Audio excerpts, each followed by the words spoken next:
What's going on, guys? It's me, it's RDV. For a guy who has a Flash t-shirt on, I'm really late. A little bit. The irony. My PC decided to, you know what? He wanted me to do an update, so I figured, I got 5 minutes. It'll go by. It's always whenever I do it, it's fine. But this time, I decided, you know what? Because you're waiting on doing a stream for 5 minutes, we're gonna take our sweet ass time. It is the Windows 10 loading. The circle, at least the circle was spinning, so I knew it wasn't like frozen. But it was like, getting your computer ready. Do not turn it off. Your computer turn it off. I'm looking at my phone. I'm like, is there any way I can speed this up? I'm like, screw it, reboot. And I was like, please don't crash. So I hit reboot. It started my computer back up and ran through the process instantly. So there was some hiccup or something like, whatever. And it just came back on. As I slowly went into my desktop loaded, and I was like, where are my bottom icons? Along the tray bar. Yeah. Those are always some of the last things to turn on my computer. Those are always some of the very last things. So I was like, no. And Trusty, hello to Trusty. No, Trusty's been through this before. His computer wants to do a Windows update, and it's like, yeah, I'll see you guys for the reading next week. Dude, those updates last forever. Like, that's what I was saying. Like, you usually, like, I'll get a notification, like, when I first turn on my computer in the morning, like, Windows update scheduled, and I'll just, like, reschedule it for, like, the next day or later that night. You have to set aside time. Otherwise, you're counting the seconds. If I'm not crunching for time, it goes by fast. Right. Well, yeah, of course. If you're not crunching for time, it's like USB drives. No matter how many times you go to put it in, you never put it in the correct way. It's always the wrong way. Yeah, it's always upside down. It's just Jim Nance. I'm not sure that I don't get that reference. I'm not old enough. Yeah. Thank God we have Google though. We can look it up. Yes. That's the great thing about Google. It tells us history. It may not exactly happen that way, but it lets us know. All right, so let me share my screen. Get this going. We'll rush into this because we do have after the Geek Club show's done with this, Zach and I will be joining Marania, who's in the chat. By the way, say hello to Marania. We'll be joining her over at I Love Comics doing a Marvel RPG. It's about like our 4th game, I think it is. I'm not sure. 4th or 5th. Feels like it's 5th. It feels like 5th. It feels like we've been doing it forever. Well, I don't know about forever. I wasn't at the last one, but I think this will be our 5th one. No, Oh no, I was at the last one. It was the one before that. So that's been a fun thing too. So if you like, we joke around there. We drive Marania nuts a little bit, and it's just every little bit a week you see a part of our soul die. And that's when she's not reading Iron Man books. All right. So, this week, I was talking to Zach about this. I had a scrounge because there's not that many books out here that I'm looking forward to. I'm just pissed that they put Moon Knight in second and then that crap Spider-Man. It's not amazing Spider-Man. It's just Zell shit. Well, it's because people are buying it it's not even for the story. I know a lot of readers that don't like the story, but they're just getting it because they have to have every issue in the run. They're all, they're all completionists. They have to have every little bit. So, unfortunately, but. Yes, Mark McGrath. Oops, wrong hole is another reference. If you want to say it. But you know what the funny thing is now? Everybody who was like, who was happy that Peter Parker is dating Black Cat.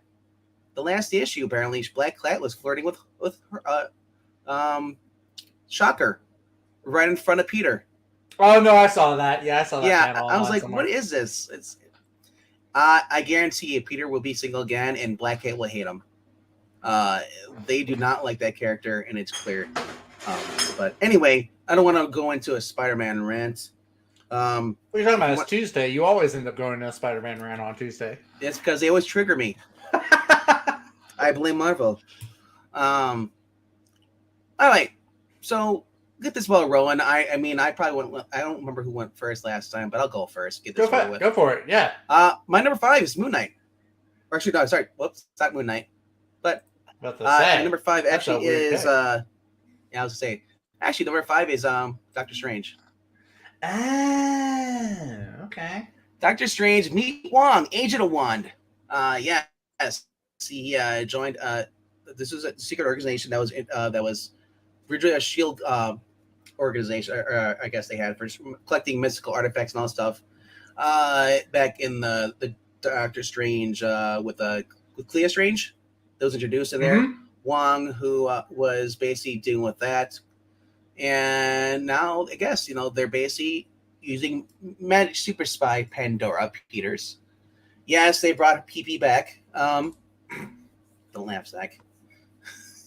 They brought her Peter Parker. Now we have another Yeah. PP. Yeah. she was another character that was head of that organization, and then she was betrayed, and then because they were infiltrated by the former villains they had you saw it at the end of the last arc.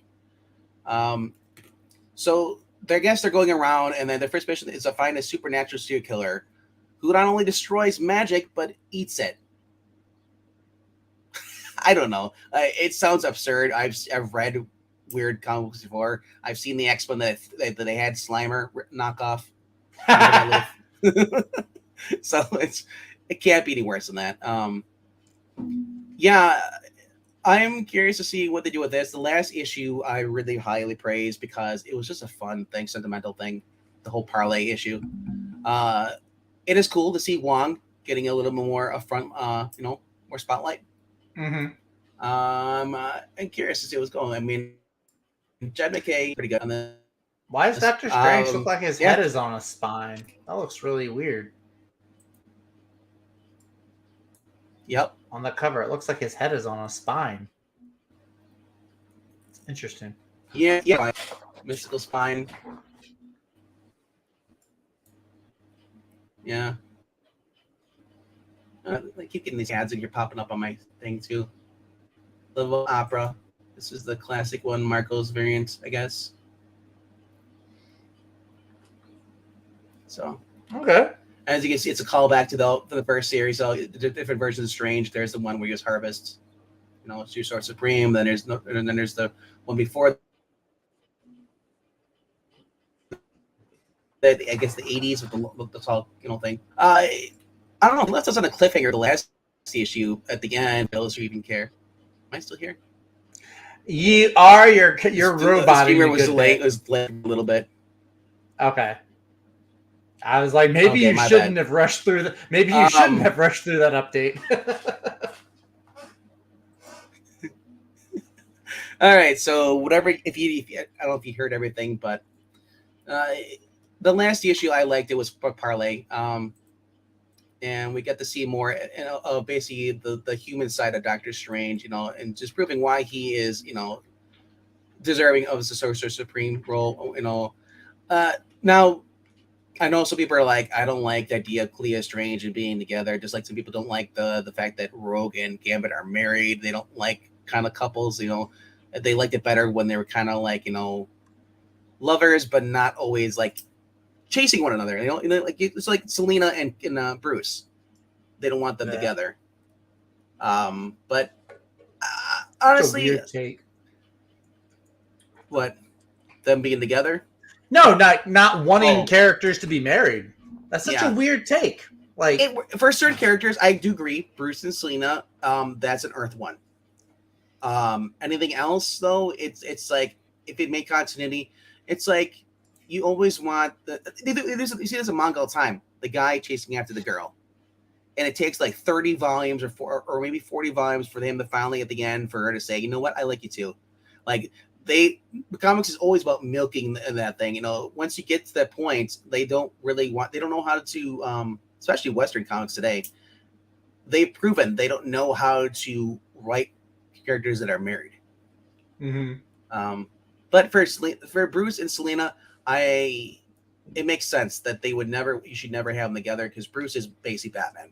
He doesn't have time for a personal life, even though we want him to as readers. Like we want this guy to be happy. He's so glum and just so so depressing.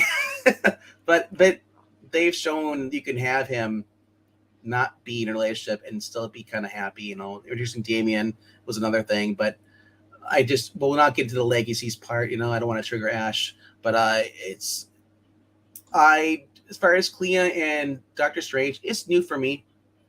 But I was never really into Doctor Strange before Jed McKay's run. I read a few, and it just wasn't my cup of tea. You know, it's just like some people like Silver Surfer. I don't see the appeal. Silver Surfer was great when he was in Fantastic Four, and that's it to me. You know, but we all like what you like. But hopefully this isn't a filler issue. But like I said, I like the fact that you give Wong, I don't know, basically front and center attention. I just hope they have his bestie on there. I forget. It's. I'm not gonna You're not gonna say the name. That. Nope. Sure ain't gonna do it. Yes. But anyway, that's my number 5. I hope alrighty, guys, at least you'll check this out. You know, at least check out some Doctor Strange. Marvel, like I said, Marvel in DC. Marvel is worse off right now with the DC. There's very few books that they're putting out that are actually good. Alrighty, folks. My number 5 is barely a number 5. I only had 4 books on my pull list this week, so I really had to look and see like what looks interesting enough to what could be a number 5. This one, and so the one I landed on for number 5, it's a series that I was reading.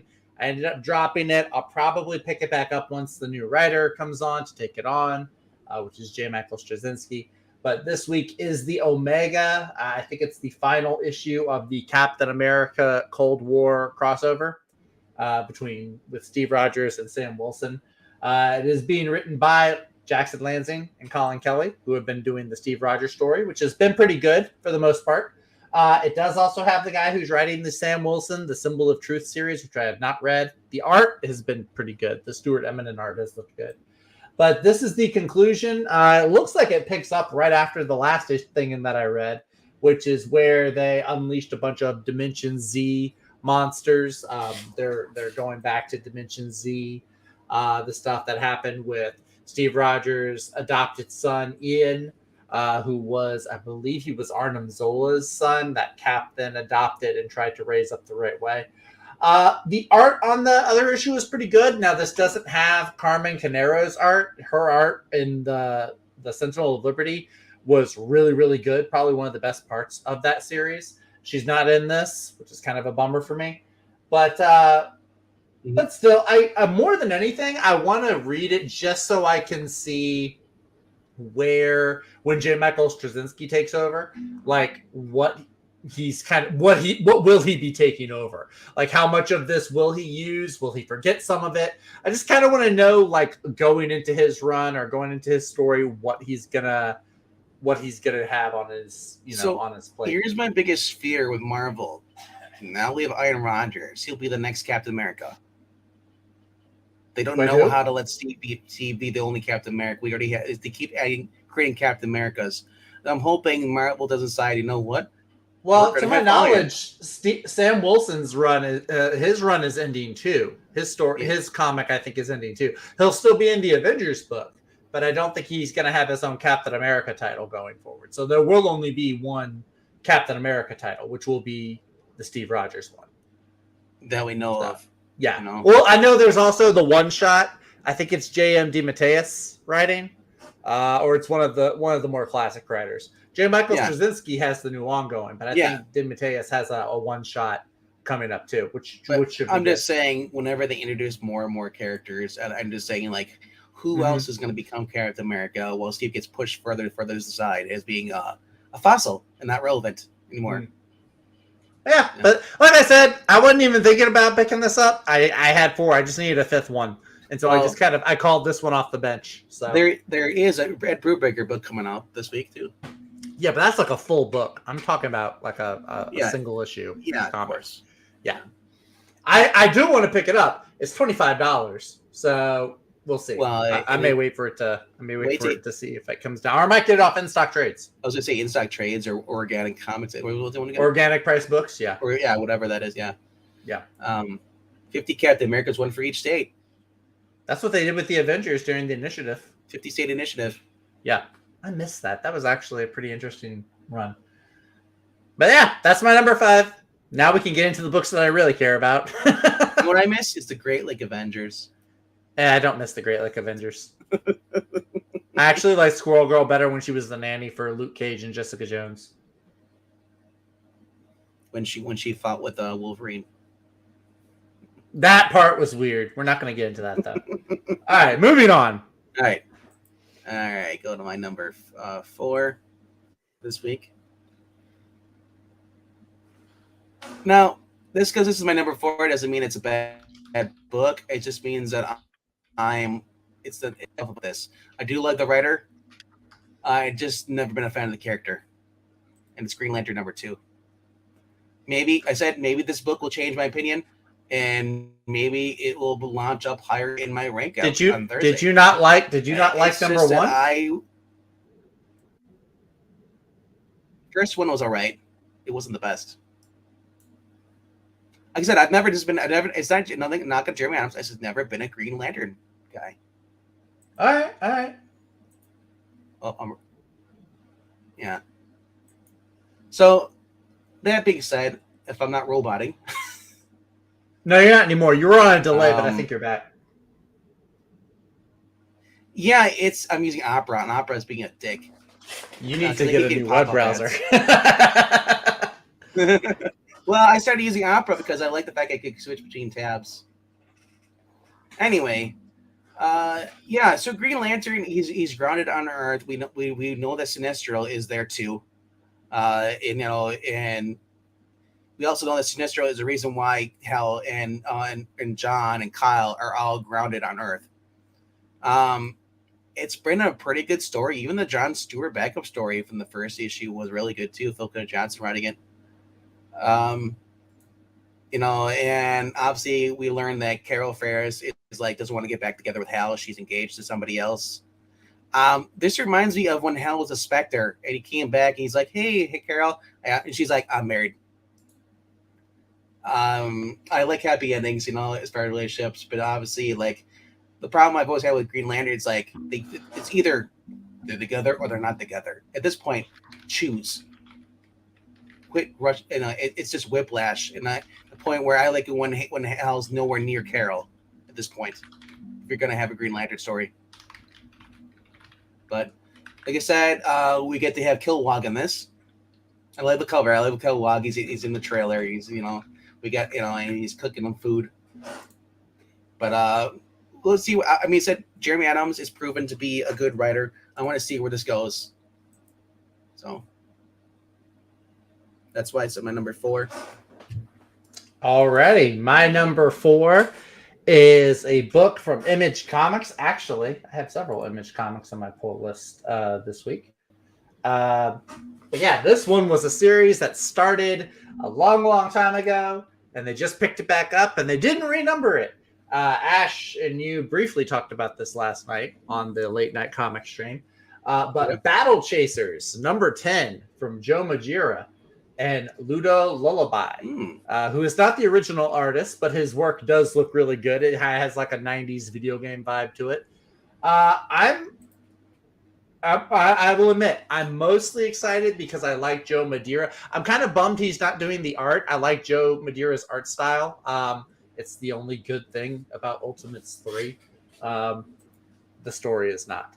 But this is really cool. It's 36 pages of story with no ads. So you get 36 pages of just story for $4. I think that's pretty good. No ads or anything. I like that. But it's got the cheese. I was to point out Joe's not doing the art. Joe did the art on he's not. He did the art on the original. But he might have. I think he's more of the writer. Yeah.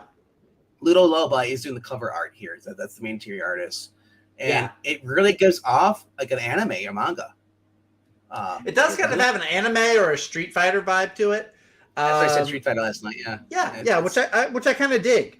So, and I like that they're not relaunching another number 1. I kind of like the idea of coming back all these years later and just picking up right where you left off.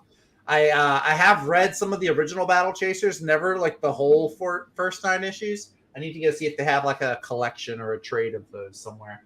But there are some cool variant covers as well. Joe Scott Campbell has one. David Nakayama has one. There's a few fun ones. I think Chris Bacalo has a variant cover. Joe Madureira does actually have a cover that he did. Which if I can find that one, that's the one that I want. Comics. Diaz has his own. Yeah, there's a whole bunch. Yeah, Bacalo has the little one. Yeah. Very, like I said, very anime, very manga. I want to say makes a little bit of One Piece with some of these covers, the way they draw it. Not so much One Piece. I could see I can maybe see some other anime, maybe like My Hero Academia. But the reason I say One Piece, the main cover, she looks like the Snake Queen. I don't see it. The long hair, the beautiful, the earrings. I know the character. Yes, believe me, everybody knows the character. knows Boa Hancock. But this, I didn't get that vibe. But it looks colorful. It looks like it'll have a lot of action. I'm also digging it. It's like Red Sonja with a gun. Kinda. So that is my number 4. Didn't know about it. Didn't really care about it a month ago, and then I found out and I saw Joe Madureira's name on it. I was like, hey, cool. You gotta go back and read the first 9. I know. I gotta go find a collection or a trade or something. I'm surprised they're not in dollar boxes. I have to check my store. Maybe my store has them. Yeah, I have to look and see. Yeah, for like 1995, I think it was 94. Something like that, early 90s, I think. Yeah. Yep. Yeah, right. That's my number 4. Cool. All right, my number 3 is Moon Knight. Nice. All right, thank you for stop loading. This has been a fun series. Marvel, there really isn't that many books you can go by, and Marvel today and trust they actually put a good story. Once again, this is Jed MacKay. Jed MacKay has been excelling on this. It's been fun. It's one of the books that I've really come to love at Marvel. I love the first series. I started getting into the Chuck Dixon series. Not as good as the first series. Not as slight on Chuck Dixon. It's just not his forte. His niche. But Moon Knight, I'm not a fan of what they did with him, giving him multiple personality. I liked it before when he actually wasn't 3 different personalities. He does a guy who had 2 undercover. He had basically like Batman, who had matches him alone and then created another one just to get more information. But I can see why they kind of went to deal with it because they didn't want to be. They're tired of being compared to being basically Marvel's Batman. But then again, some would say, "Well, that's Black Panther." You could say that too. But Moon Knight originally was kind of like basically he had a butler, he had a mansion, he was he had a beautiful girl, and he went around. He was a vigilante at night. Like I said, this has been fun, and that's basically what I look for in books. It doesn't have to be the most like mind numbing or mind exploding. Basically, like explosion and all that stuff. It doesn't have to be like over the top like Last Action Hero, like stuff like that. Yeah, but it's been proven to be throughout.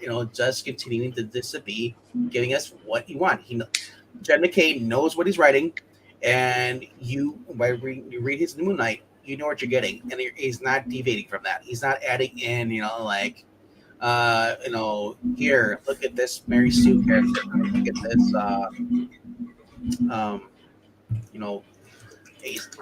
he's giving you what you want for Moon Knight. Now, that being said, if you're not reading it, you're not into it, I can understand that, but for me, it's been a good run so far. And I think you're having problems with your microphone over there because you keep clunking things over there. Oh, that's my water bottle. I just set it on the desk. Yeah, we can tell. That's loud. It's like a bongo drums, as Marania said. So that is my number 3. Am I switching? Or are you? No, this is actually my number 3 as well. Good guess. This is my number 1 favorite book coming out at Marvel right now. Zdarsky has fallen off my radar. Donny Cates is MIA. So yeah, McKay on Moon Knight has stepped up. I've really been enjoying it in no small part because of the artist. Now, unfortunately, this is a different artist. This isn't Alessandro Capuccio doing the art in this one. No. He's been the main penciler. But Rochelle Rosenberg's coloring has been really on point. The contrast between the light and the dark shades. And the only Rosenberg we like. Good. The only good Rosenberg. Yeah, we don't talk about the other one. The wife is the better of the two, in my opinion. But yeah, I've been enjoying this whole run. Him coming back to New York City, his war with vampires, and his wait, what? No, it's not a read. New York City. No. Tigra being a recurring character, his whole midnight mission, and now they're So I'm looking forward. So this issue looks different. It looks like more of like a. It kind of looks like it's not related to one of the bigger stories. It kind of looks like it's like almost like a filler issue. But the last time there have been several filler issues, it's not just like an obsolete chapter in the story. Like usually McKay will take a little piece of that and we'll plug it into the ongoing narrative. So I've been liking this. I'm interested to see Morpheus, what he does with Morpheus. He looks like Eclipso on the cover there. But yeah, I've been digging this. I really hope that this title goes the distance. I would like to see it go at least above 40 or 50 issues, if any title at Marvel is capable of doing that besides Spider-Man. I think this one should be. I mean, it's number 2 on League of Comic Geeks. It's like the second most pulled issue of that crowd. So how offensive is that Spider-Man, just because the title alone is why it's number 1 spot. It's Spider-Man, of course. Well, look, Moon Knight is also ahead of like all those. There are several X-Men books. There's Wolverine. There's Star Wars. There's a lot of. I don't think Captain Marvel number 50, the final Kelly Thompson issue, is coming out, and Moon Knight beats that. So it's now we know if there was a Batman book coming out this week, Batman would be in front of Moon Knight. Probably. But again, that's just because of the name. Yeah. That's just because Batman is that big. I mean, there's a Superman book out this week, and this beats Superman. Superman Superman Lost. I mean, yeah. I've heard good things about it, actually. It's Superman PTSD. Yeah. But yeah, if you haven't checked out Moon Knight, I don't think that this is what anybody would say is like the definitive run. I think that some of the earlier runs, Doug Bench, or some of the runs that you've read, probably are a little bit more solidified there as like the key runs. But this one has been really good, a really solid read, really entertaining. I don't really have any issues with it. Everything's been great. The writing, the artwork, the characterization. I know you don't care so much for the 3 personalities, everything. I like the way that they've been written in here so far. But yeah, that solidifies Moon Knight as my number 3 book this week. Hey. I mean, every day you wake up, you want to read this, right? I hate it. God, it just got out of my head. God, dog it. Damn it, you song. Oh God, it's not the good kind of catchy. Oh my gosh. What do you mean it's not the good kind? Do you rather have Britney Spears? Yes, I would. That song is just obnoxious. Every day I wake up.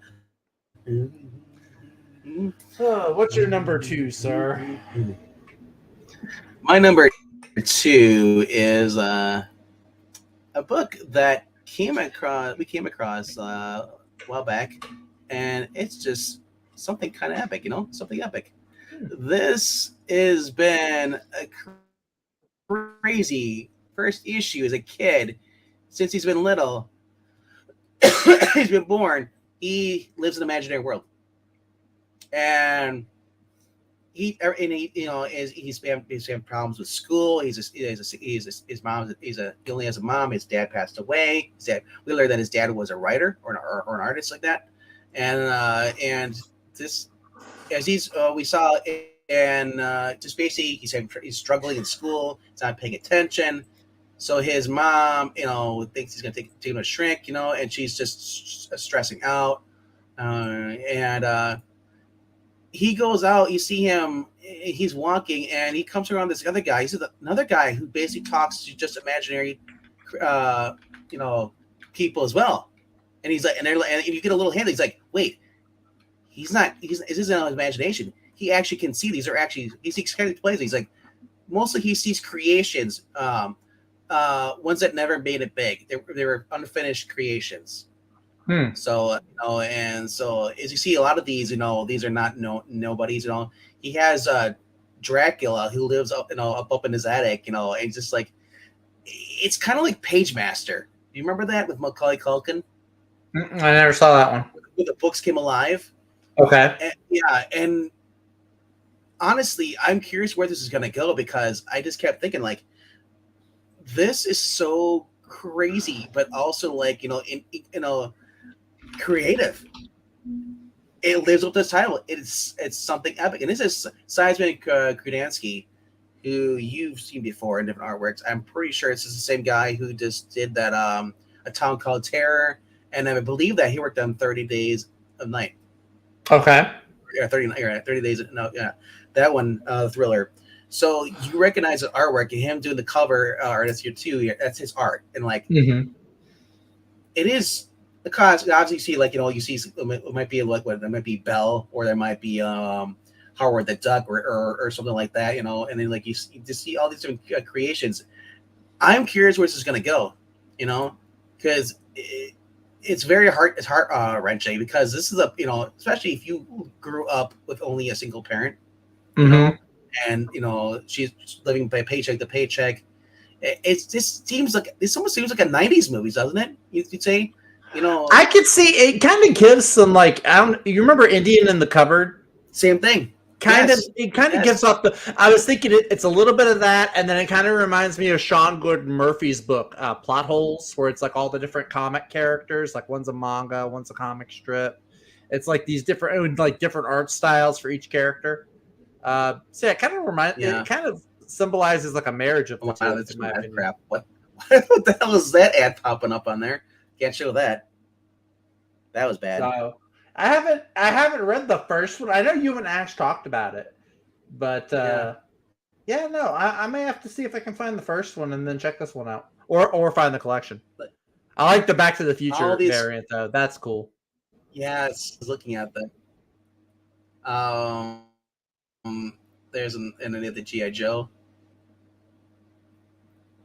G.I. Joe. Oh, I'm probably. That's a variant. You're missing out if you're not. I'm over that variant. The action figure package cover. Marvel has just drove those around. No, I hate these ads. So. All right, but definitely check it out if you've never you're looking for something different. This is we always say I'm always looking for books saying like that they maybe Skip would like. This is a Skipitosh book. If he's, I hope Skipitosh. I hope you're doing well over there. He's been feeling well for the past week or so. He's dealing with some personal problems, but this is the book right up his alley. And like I said, the art is it is epic. Ash and I covered the first issue over on his channel, Ash on Comics. It does exist. You just have to look it up, then you'll find it. It is just cool. And I guess he's just dropping his load over there for his books. Same with him and Telium. I know him and Mark McGrath. They just went ahead and just dropped the full list. Which, no suspense. Just drop it and leaving. I can appreciate the efficiency of it all. Yeah. So yeah, like I said, definitely check it out. It's not. It's like I said. It just caught my eye because I'm like, what is this? And then I recognized the artist. I was like, you know what? I'll check it out. I do recommend Zach, you check it out too as well. Check out the first issue. Yeah. If I can find, I'll look for it tomorrow, and I'll look for it, see if I can find it, and if I can, I'll add that to the list. I may replace Captain America with that one. So we'll take that. So I'll just go on. So Mark, we had Gunslinger Spawner, number 21 is 5. His number 4 is Void Rivals, another series that looked at, and I was talking to Ash about this last night. It kind of looks like Enemy Mine +. plot. What's something different though? But it's a shared universe. It's and it is Robert Kirkman writing this.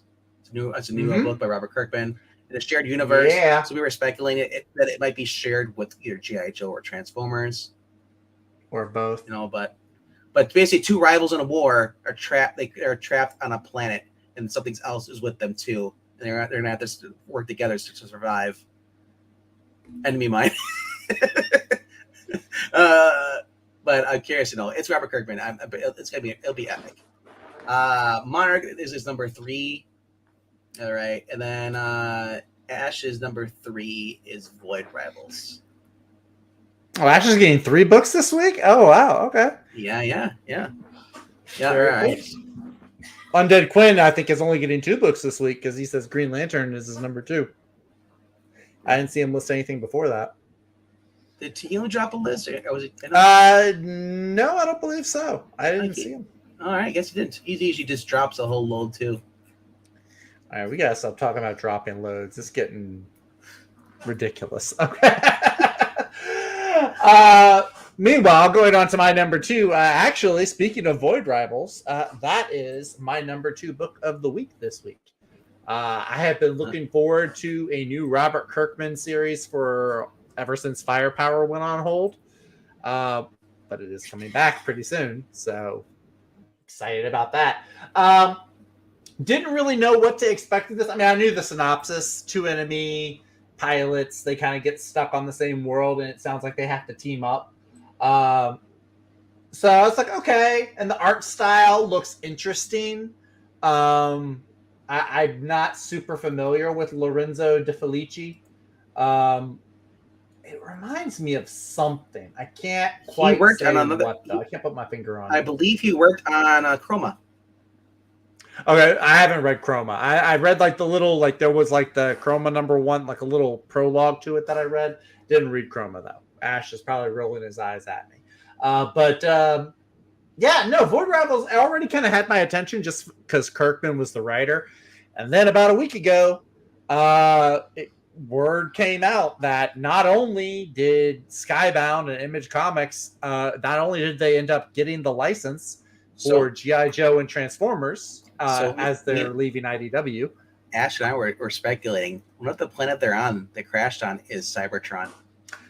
Ooh, could be. Oh, that's an interesting. I hadn't even thought about that. That's an interesting speculation. Yeah. But yeah, so not only does Image now have the licensing to both G.I. Joe and Transformers, but they were going to be making their first appearance, I guess, in this title. And then, of course, as we go out throughout the year, found out Joshua Williamson is writing the 2 G.I. Joe books, and then Daniel Warren Johnson is writing Transformers. So really, really exciting time to be fans of both those writers and those titles. I'm really excited about those. Daniel Warren Johnson on Transformers. That sounds amazing. That intrigues me because I'm not really a Transformers or G.I. Joe comic book fan. Yeah. I'm not a huge Transformers fan. I had several G.I. Joes when they were at IDW. Not the newer ones, but like the early 2000s. G.I. Joe, Transformers, you know what was great for me was the action figures. That was it. The action figures, yeah. I used to watch the cartoons, the old cartoons also. But yeah, I'm really excited about what's coming with those guys now in the future. But yeah, turning back to Void Rivals though, I'm excited. Robert Kirkman does great ongoing series. See Firepower, see Walking Dead. You can even go back and look at his Marvel Team Up series. I thought I had a lot of fun with his Marvel Team Up series. So yeah, for Kirkman alone, I am in. Everything else is just Lanyap on top. So yeah, I'm excited. All right. And all right, so that's your number 2. Yes. All right. And Mark McGrath, his number 2 is The Nasty, number 3. And then Ash has his number 2 as Night Fever, John Travolta. As a trade, trades don't count. I'm just kidding. Also Invincible. Kirkman wrote Invincible. So yeah, it's another feather in his cap. Well, I said Walking Song. Dead. I forgot Oblivion Song. Firepower. I said Firepower. Oh. Yeah. Which is also coming back too. It's next month, baby. Man, I said I still have I'm waiting for them in the trades. Mhm. I can't wait till they do it. I hope they do another like a giant omnibus collection. They've been doing with For Firepower? Yeah, they've been Yeah. doing that with Invincible. Yeah, well, they've done it with Walking Dead, and yeah, you're right. Yeah, if Firepower goes the distance, I would love to get a Firepower like one of the big compendiums. I have the first collection. The Absolute Collection includes a prelude, plus the first couple of issues. Mm-hmm. So it's cool. Alrighty. Oh, I didn't have time to get what I expected for Top Lex. It's all right. It's okay. Yeah, that's a good deal. It's all good. All right, so I'm gonna count down my books. I have for number 5 was Doctor Strange. Number 4 was Green Lantern. Number 3 was Moon Knight, and you just saw my previous one was something epic for number 2. For my number 1, it's been a book that I've actually really, really enjoyed. It's by a writer who's just been kicking ass on the book. This is David Michelin's Venom, the Protector. Lethal Protector. You know me, I'm a Spider-Man fan. I am looking for anything that's closer to the 80s, as I can possibly. Venom, this is closer to this is before Cates made him into a god, basically. That's right. He took over from Null. He killed the god Null and took over his spot. And just like, I don't care for what they did with his son Dylan, making him the new Venom. I thought that was dumb. But I really want to see more of villains staying villains. And then when you throw a Doctor Doom in this, and Silver Sable, like Silver Sable was cool, cheesecake, whatever, But you're throwing in Doctor Doom and wants to make a deal with him, at the end of the last issue. It's like, are you freaking kidding me? Of course, I want to read this book even more now. You have a classic writer from Marvel writing a classic take on Doctor Doom. This isn't no modern Doctor Doom. This isn't your fantastic Doctor Doom. This isn't your Ryan North or even your Dan Slott Doctor Doom. Hey, Doctor Doom in the one issue was pretty cool. He was all right. He was solid. Like I said, I want to see this. I know. I want to see what's going to happen. I mean, especially if you get Doctor Doom versus Eddie. And then you also have Nick Fury's Shield keeps popping up in here all the time too. I miss Shield. I miss good Shield. The real Nick Fury, not the one that's in the MCU. The real Nick Fury. Yeah. It's just been fun. And I think Dum Dum Dugan actually made an appearance too in the last issue as well. Oh, nice. But Farida Karami's been doing the art on this. It's been fun. What more can I say? I want more of this. I want these to be ongoings. It's been one of my favorite reasons I like these throwback books, because it's going back to when Marvel was great. These are throwbacks, and people say, "Well, these are records. They're not getting anything." All they're showing you is that these are the lost episodes you didn't know about, and it's not like you're getting like Megan Fitzmartin or Vita Leia saying this is what really happened back then. I dread if they ever decide to say like it's if an Iceman throwback and say that he was gay back then, because I'm sure it's in the works. But man, Doctor Doom is what ultimate villain. On Twitter yesterday they were asking like who is like the ultimate villain? Doctor Doom. There is no other villain that can rise up to the occasion that I can think Not of. Darkseid? Not even Darkseid. I think it's between Darkseid and Doom. I think Doom would find a way to take down Darkseid. Could be. Especially after reading the Hickman run, definitely. Yeah. He probably Doom stole the powers of the Beyonder. That's true, but then he also lost the powers of the twice. If you remember in the Battle World, I think it was a Hickman's Hickman's Battle World, Secret Wars. He had powers of 3 Beyonders. And he still lost. I know, but no one else has done it though. Well, Darkseid loses all the time too, but I mean like That's true. Look, that's what I'm saying. I think there is a case for Doom being the ultimate comic book villain. Darkseid's another one. I think Thanos, when he's not everywhere like Deadpool could be. But yeah. Like I said, I'm just happy that David Michelin's still writing and all, and prayers out to Peter David, who is he had a stroke. Another one? Wait, is that no? A while back. Oh, okay. About a month or two ago. Gotcha. I think it was about a month ago. I was about to say he just had another one. Shoot. Scary. Well, that's the thing about strokes. Sometimes you get more. They just don't know their strokes. You get little mini ones. Right. Yeah. So but man, his prayers are a speedy recovery for that. So they had set up a GoFundMe for him as well for health. They think it's so expensive because Marvel's not gonna pay him anything. They don't owe any money. Even though he did all that, everything he did for their company. Mm-hmm. Anyway, but yeah, if you like classic Venom, you like Venom as a villain. More so, he does kill people. In the first Venom, Lethal Protector, or throwback miniseries they had, he basically bit a guy's head off. Nice.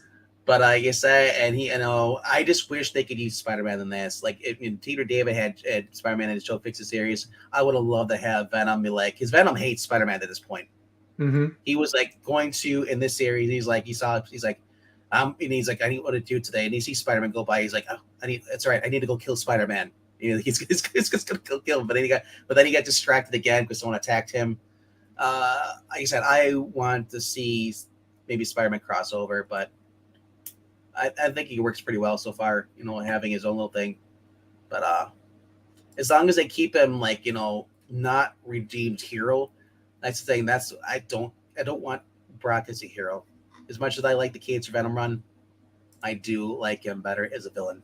Mm-hmm. And then you throw Dr. Doom in here, it's like you're saying, like, okay, here's my bank account, here's my social security number. It's fun, but that is my number one this week. What is your number one, sir? All right, sir. Well, allow me to count down first of all. Number 5, it's Captain America. It's Cold War Omega. Number 1, like I said, it's just a place warmer. Number 4, Battle Chasers. Going back to the stands with issue number 10. My number 3 is going to be Moon Knight, number 24. My number 2 book this week is Void Rivals, number 1, brand new ongoing from Robert Kirkman. And my number 1 book this week is the great Jeremy Adams on my first favorite DC superhero, Hal Jordan. We're talking about Green Lantern number 2. Kind of the opposite of you. Hal was one of my first favorite DC heroes when I started reading. I started off reading Green Lantern Rebirth, and so instantly became a Hal Jordan fan. He had like that Han Solo swagger to him. He was the cool guy. Didn't give a rip about Batman. He actually, Batman found him annoying because Hal Jordan, of course, overcomes fear and Batman uses fear. So it's just he could create anything he wanted to. Hal Jordan's just always been one of my favorites. And kind of bummed me out not seeing him on the front line so much recently. But now Dawn of DC, he's back. And Jeremy Adams with issue number 1 showed me, first of all, he doesn't write all of his books the same or all of his characters the same. There's a very distinct difference between how he writes Hal versus how he wrote Wally West. Very big difference there, which I appreciate. I like the setup for the story with Earth being declared under quarantine by the Guardians, and Hal doesn't seem to have a ring. So you're like, well, how interesting can this be if he's not going to be Green Lantern? But the very end of issue 1 kind of gives you a little tease of what's to come. Haven't read issue number 2 yet. I think it'll kind of go into more detail on how Hal suddenly has a ring and his powers back. But really, really excited about this. Zermanico doing the art. He did some art with Jeremy Adams over on Flash. So I am just really, really digging this. Hopefully he gets to stay with Green Lantern a little bit longer than he did with Wally West. But the stuff with Carol has been fun. Sinestro, I'm really interested in seeing, because Sinestro, he's had some peak storytelling, like the Sinestro Coral War, stuff with Blackest Night, stuff Peter J. Tomasi did with the Green Lantern Corps. Sinestro's had some really top-tier storytelling as far as a villain goes. Talking about good comic villains, I think Sinestro is a really good one as well. So I'm really curious to see what he's got in the works with Sinestro because it looks like he's grounded on Earth as well, and it looks like Kilowog is also. So yeah, Ash is so to watch a movie. I recommend Ryan Reynolds' Green Lantern. No, I do not recommend that. It's got Blair. I recommend Scott Pilgrim. It's got Blake Lively in there. She's hot. No, she's not. All right, you know what? We're gonna add to the dog pile. Wow, dog pile. Blake Lively. Dog? Wow. I don't see the. I'm glad Ryan Reynolds does. They seem to be very happy together. I don't see how she's that attractive. Wow. So, I'm starting to wonder what the real reason is why you got divorced. If you're not saying these women look like dogs, I would think. I'm not saying she looks like a dog. I'm just saying like. I'm talking. Everybody's got a dog pile on me for this opinion. Michelle Pfeiffer, of course, y'all still don't let me live that. Hey, Princess Mononoke, that's a good one though, Ash. That's a good Studio Ghibli. That's probably one of my favorite ones. Is she Disney princess? No, Studio Ghibli. Oh, yeah, that's actually one of my favorite ones. That one's a little bit more violent than the movies normally get. But yeah, anyway, Green Lantern #2, really excited about it. There's a really cool Mike Deodato cover. I normally don't go for the variants because they cost like at least $1 or more. But the Mike Deodato and the Tony S. Daniel variants look really, really cool. So, I mean, anytime we get Tony S. Daniel and interior arts, it's instant buy for me. I don't care who's writing. Yeah. I just like the art, and I don't read the dialogue. I just look at the art. It's like it's big bagging an art collection, but fun story. Absolutely. And then even the John Stewart backup from Philip Kennedy Johnson, even that one in issue #1 was cool. I'm not a huge Philip Kennedy Johnson. I like the Superman War World story. I like what he's done with Action Comics when I was reading Action Comics. But I was kind of like, oh, what's he going to do with John Stewart? It was actually pretty interesting. So I'm looking forward to seeing, that backup story continue as well. All right. Real quickly, we're going to go over the trades now. Because we only have like 10 minutes left before we go over to I Love Comics. We'll see you over there too as well. We'll be talking about, I should not talking. We'll be doing a Marvel RPG. We'll be playing a game. Yes, playing a game with the lives. I don't know. Something Killing the Children. Looks like that's volume 6 coming out. It's Boom Studios. It's James Tynion. I've heard it both ways. Obviously, people are enjoying it. It's on volume 6. Unlike Kelly Thompson's, Captain Marvel, no one's enjoying that. Ed Brubaker, Sean Phillips, Night Fever hardcover collection here, $25 here on, but it's probably down like 15, who knows, or 16 overall in stock trades. Eventually, we'll make it my way into my collection. I am going through the Criminal series right now. Then I have to go through Fatale. I have so many Brubaker books I'm going through, man. It's like I can't. Yeah. If I just grab them as they come out, like I'll have a stack and it'll just get higher and higher, and at the point where it's like, all right, this is the Brubaker closet right here or section here. That's it. It's like Batman Beyond the White Knight hardcover. Great run. Really good story. Yeah. Uncanny X-Men. This is #5. It's the X-Men. What more do you want? This is X-Men. This is good X-Men. That's the good era of X-Men. Yeah. That's Claremont, isn't it? I'm not sure. I would imagine it's Claremont. It looks like Claremont. Of course, Ash would leave as soon as we talk about this. Claremont, John Romita Jr., Arthur Adams, Barry Windsor Smith, Dave Cockrum. There you go. So that is from 1981 run of them. That goes from 194 to 209. X-Men Annual, those number 9 and 10. New Mutants Special Edition #1. New Mutants Annual #2. Nightcrawler #1-4 miniseries. Longshot 1-6 little miniseries and material from Marvel Fan Theory #33. And Ascenties on this as well. You're not scrolling. It's still in the top row. Are you scrolling? I know I'm not scrolling. Oh, okay. I want to make sure you're reading off. I'm just looking. Okay. I'm just looking at this. I'm just telling you who's in there. Oh, okay. Gotcha. Okay. Yeah. That's pretty cool. $125, $75 over on Inside Trades. There you go.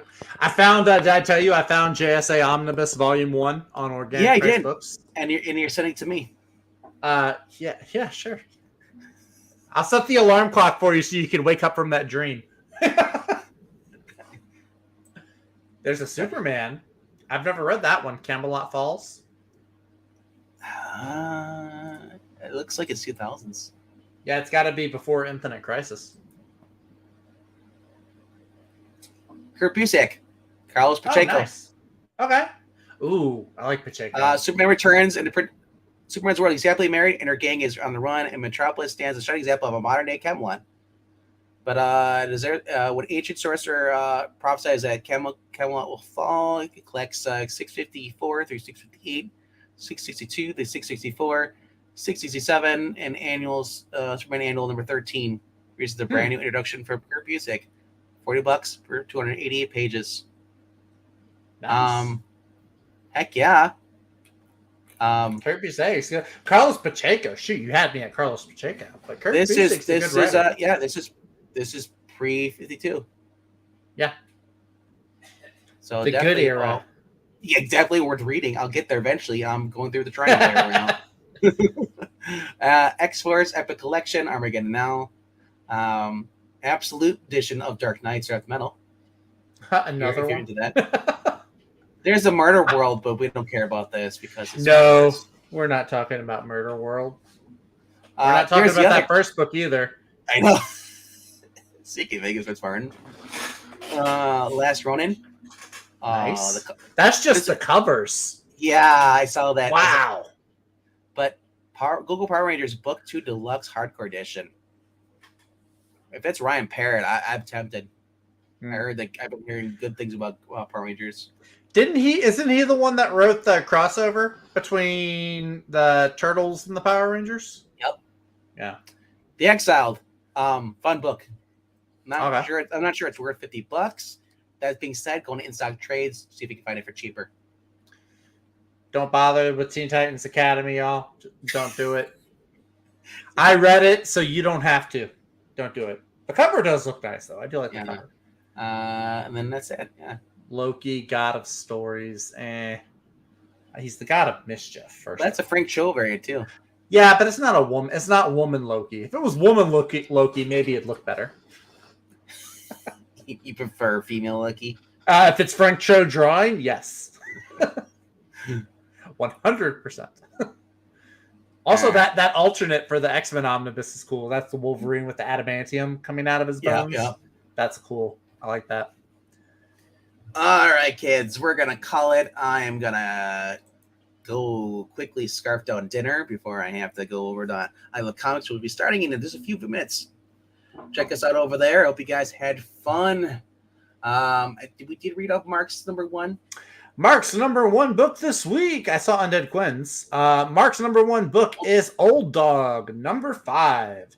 He also says honorable mentions to Moon Knight, Green Lantern, and Batman Incorporated, which I kind of want to check out now because he said it's been pretty good. He said Ed Brisson was telling a good story. The problem is if it's Batman Inc., that's Ghostmaker and Clown Hunter. I don't care for those characters. But if the story is good, I'll read it. Undead Quinn also says his number one is Mothman. I think that's the new Frank Frazetta title. Yeah, yep. That's what. And then Ash says his number one is Animal Castle, Volume 2, Number 2, which he has been praising that book.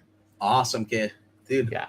Like I said, a lot of good books out. We know. We just mentioned a whole bunch. Let us know down below what you thought of them. If you have any others we didn't mention, let us know down below. And maybe there's a book you maybe want us to maybe check out on a review for retrospective. Maybe let us know. That being said, you can help us out by leaving a comment down below. Let us know what you thought. There's also, you can also click like. Every interaction helps channel. There's also ko-fi.com/Puppetine, which basically, if you donate $1, you're eligible to basically choose a book for our next reading or our retrospective. $1. That's really all you have to donate is $1 if you want to do that. Or you can donate more. But the money, any money goes to basically the StreamYard, which is like $25 per month, and also goes towards the Marvel and the DC apps we use for our retrospectives and our readings as well. We'll see tomorrow. Probably not. because there's nothing to review. Soprano Lois is on hiatus till next week. But it is coming back, so you're not off the hook reviewing it just yet. In season 4, it was announced it was renewed. Gotham Knights, no one cares. You're gone. Yep. And then Thursday, come back here. We'll be here talking about our books. We'll see where they stack up versus our predictions tonight. Every day of the week, except for tomorrow, starting Thursday. There's something on the channel every day of the week. Then so have fun. We'll see you on I Love Comics in 10 minutes. Later, guys.